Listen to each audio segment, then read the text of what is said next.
Well, you know, in the spirit, PK, of the Nike video, A Day in the Life, how does, you know, a day for an NHL superstar differ than, you know, the average person? Your days are a lot shorter, especially, you know, during the season in terms of practice. You're only at the rink for 2-3 hours, you know, and then you have the rest of the day to kind of do what you need to do to get ready for the game the next day or for practice the next day or to run errands, grocery shopping, whatever you have to do. So once the, you know, the lights come on and the cameras come out, it's millions of people are watching you. So I guess it's maybe not the easiest job in the world either. And you know, for your age, it seems like you've accomplished so much already. If you had to pick one standout day from your life in hockey, what would be the biggest day for you?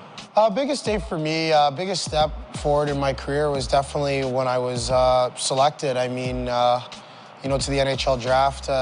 I think it was a little bit more special because it was by the Montreal Canadiens and the fact that it was my favorite team and obviously my dad's favorite team growing up. So I know it seems cliche to say that, but a lot of people don't understand that the history of my family. When my dad moved here, he grew up in Sudbury, Ontario, in a French community, watching the Habs, and he said, like, you know, the kids would always be playing hockey, you know, on the rink in the park or in the middle of the street wearing their Habs jersey, and he would go out and play, and that's how he kind of got started in the game. You know, once I put on the jersey and I actually played my first game, it was unbelievable, and now it seems that it's supposed to be routine, but sometimes I still have to pinch myself just to make sure that, you know what, I keep myself grounded and continue to keep working.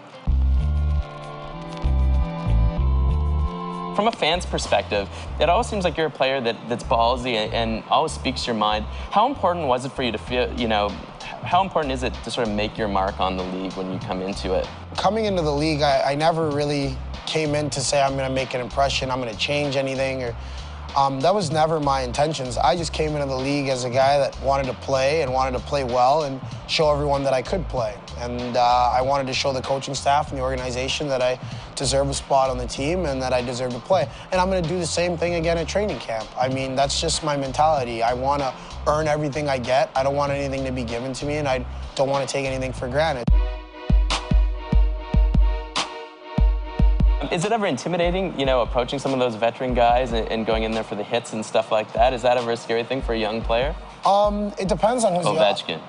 Well, not really on guys like that, but like, let's say a guy like Mark Recchi, you know what I mean, who's been around for a long time. Yeah. A guy like Chris Pronger, guys that are gonna be Hall of Famers, you know, maybe if you're driving the net, Martin Brodeur's in net, you maybe don't run them, like, you know. I guess not. It's a little bit different. You have respect among those guys because they've been in the league, and when I was a kid growing up, I idolized those guys. So, I mean, there is that respect, but for everybody else, there's none. Perfect. What's the secret to a good trash talk, man? That's what I want to know. I'm not a tough guy. To be honest with you, I don't know, because I'm not the best trash talker, but it seems like my smile does it. So my smile seems to do enough to really rub guys the wrong way. I don't know why, but I don't know. Maybe I'm just an ugly guy. I was going to say, you're too pretty for them, PK. That's what it is. They hate you for it or something. Maybe, yeah.